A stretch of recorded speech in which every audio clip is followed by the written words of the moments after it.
Alex, it's a pleasure. Welcome to the Guerrilla TV channel. And it's a bit, my female friend thinks you're absolutely the bee's knees. She thinks you're absolutely terrific. So it's a bit of a shame we missed you up at Peterhead. I think you had things you were busy with that day. Do you want to say anything? I think a lot of people know who you are, and basically what you do is identify people who may have sexual proclivities for children, which is illegal under British law. Is there anything you want to say about it? What's the legal process once you've caught somebody? What's the legal process for them to go through the system, especially if they're foreign born? So whoever we catch, the process is the same for us. We build an evidence pack via our online team. We present the evidence pack at the point of arrest to Police Scotland. From there, they will process that, hand it to PPU, which is a Public Protection Unit, the old CID. They will then indict the perpetrator under the Essential Offences Act, whatever crimes may have been committed. We'll present that to the Fiscal in Scotland or the CPS in England, and they'll make the decision whether or not to proceed to trial. Where it might fall down is when someone who isn't residential in the UK or doesn't have a passport or can't be identified will be bailed. Right. They'll vanish. And they'll usually never face trial. So many of them vanish. Are fleeing abroad? Well, the crime is not considered important enough. It's so low in the spectrum. Child sexual abuse. They give them bail, and when they get bail, they're just going to move to another part of the country and go on with their lives and go on with their behaviour. That's what, in my opinion, what happens. That's what we can prove happens. So, you know, everybody's treated the same. The evidence is procured the same way. It's put together the same way, and it's delivered the same way. The problems arise with the systems, not with us. Our evidence is watertight. The system failed. The Fiscal in Scotland, the CPS rejecting multiple cases for no reason. With many offences. We've got multiple cases where they've been rejected on the most bizarre grounds. So, well, let me ask you. I'm right into politics, so I'm right. That's my thing.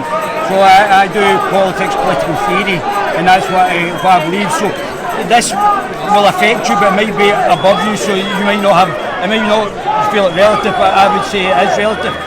In Islam, we're importing a lot of people who are Muslim. In Islam, they believe it's okay to marry a prepubescent child because Muhammad was the ultimate individual, and he married Aisha at 6 and consummated the marriage at 9. So that would be against UK law by having sex with somebody that's under 16. And they also in Islam, Muhammad had sex with a woman called Maria the Copt, who was a sex slave, was given to him from Egypt. Copt means, I would think, Coptic Christian, and he raped her and then forced married her. And Muhammad's meant to be the ultimate individual for Muslims. They're meant to emulate them. A lot of people say they're extremists. They're not. They're literalists. They literally believe that Muhammad was the example. How is that going to conflict? Do you think that our political class understands that and have now lessened things to actually fit in Muslims into society? Do you think that it might be a political understanding that, yeah, we know that this is what Muslims do, and to accept it into society, our society is going to have to change to fit in the Muslims? And that's why things have been... It's a heavily loaded question. Yeah. Yeah, it is. But so if you take it all as fact about, you know, scriptures and biblical stories that were written thousands of years ago, if that's the case, and extreme Muslims want to misinterpret the writings of Islam and turn into something else, Well, let me finish. Right, go on. You asked me a lot of questions. No, carry on.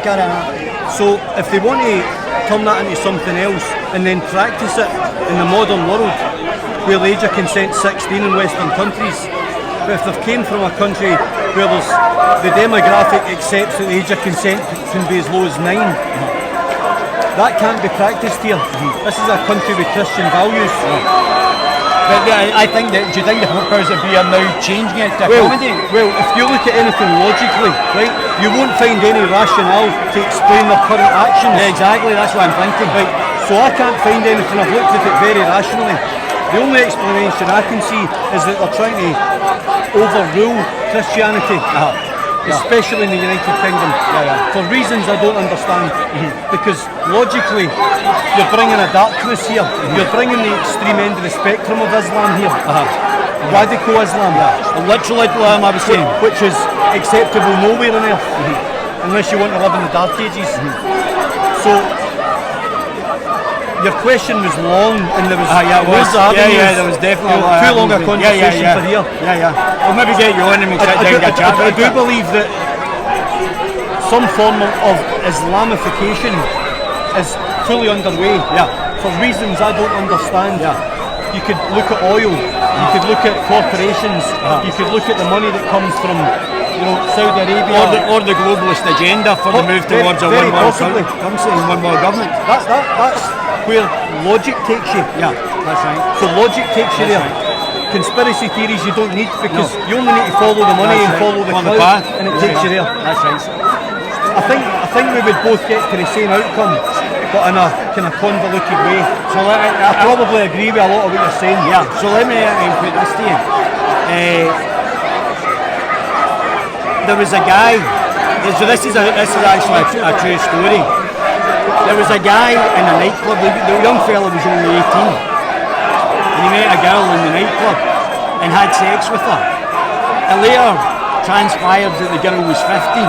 So the girl had been in an over 18. People may not know it for the international audience that you're meant to be over 18 in nightclubs in the UK.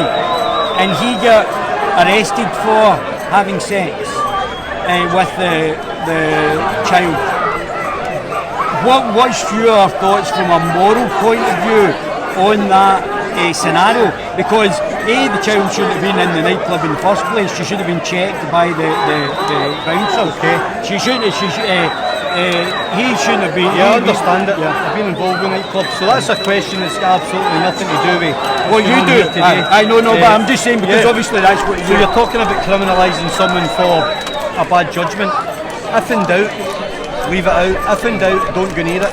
If you're in a nightclub and a young girl's telling you she's 18 and you suspect she might be 15, but say well, then you would be an absolute fool to take her home. But say he didn't, though. Say he didn't. Say he didn't. Say that girl. Well, he's an idiot. Do you not think the parents and the nightclub would lie? I was in nightclubs at 15. I was in pubs at 13 and 14. So if you want to take young girls home for nightclubs, then you're an idiot. If you're taking her at her word, then you're an idiot. But you maybe don't deserve to go to jail because if something's happened sexually, then you're going to see the full weight of the law. She's meant to have given ID at the door. You can buy an ID for 30 quid off Instagram. Well, there you go. You've heard from Alex. There you go. That's good advice, because Alex doesn't really cover this. No. It's actually literally happened. Yeah, but it's nothing to do with any of this. No, it's to do with you doing what you do. That's what I was talking about. We catch people that set out. That's what I'm saying. To block children and groom them and rape them. Yeah. What we do is very specific. But that's why I was. A girl of 16 or 15 telling a guy 18 or 19 that she's 18. Is a whole different spectrum of criminality.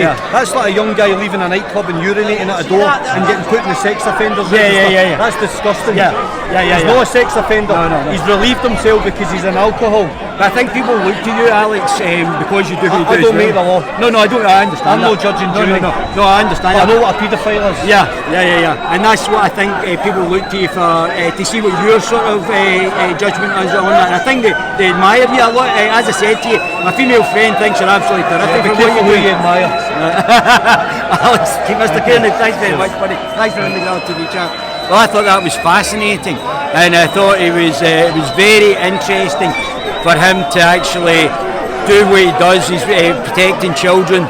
Can't speak highly enough. It was a shame he wasn't up in Aberdeen. We got a chat and get to see what his speech would be like.